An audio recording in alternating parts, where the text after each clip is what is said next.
சாப்பாடுலாம் எல்லாம் செட் ஆயிடுச்சா? சாப்பாடு பத்தி தமிழ்நாட்டுடைய சாப்பாடு மாதிரியாக இருக்கிறது. தமிழ்நாட்டிலாவது காரம் இருக்கும், ஆனால் இது எந்தவித காரமுகம் இல்லாமல் அருமையான முறையிலே மக்காவில் இப்படி ஒரு உணவு கிடைக்கும் என்பதே ஒரு அரிதிலும் அரிது. ஒரு சிரமத்தில் எவ்வளவு சிரமம் இருந்தாலும் அவர்கள் கண்ணியமான முறையிலே கூட்டிட்டு போற அத்தனை பேரையும் நல்ல முறையிலே அவர்கள் உணவுகளை அளிக்கிறார்கள். எந்தவித குழப்பமும் இல்லை, எந்தவித தொந்தரவும். ரூமு என்பது பார்த்தீங்கன்னா மிக அருகிலே 5 வக்துக்கு உங்களால போக முடியுதா? பக்கத்துல 5 வக்துக்கு பக்கத்துல போக முடிகிறது. உலமாக்களை வைத்து சிறந்த பயானங்களையும் இது இந்த இடம் கால் வைத்த இடம் நல்ல ஒரு ஸ்தாபனம் டிராவல்ஸ்.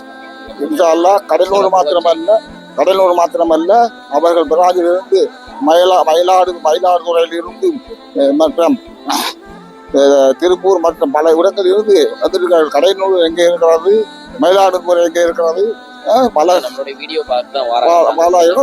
ஹாஜிகள் வந்து வீடியோ கொடுக்கறது தான் வந்து நம்ம மக்களுக்கு வந்து போய் கொண்டு சேர்க்க முடியுது நம்ம சோசியல் மீடியா மூலியமா. அதுக்கு தான் நம்ம உங்களுக்கு இப்படிலாம் வீடியோ எடுக்கிறோம். இன்ஷா அல்லாஹ் நீங்க துவா செய்யுங்க, நம்ம டிராவல்ஸ் அதிகமாக துவா செய்யுங்க.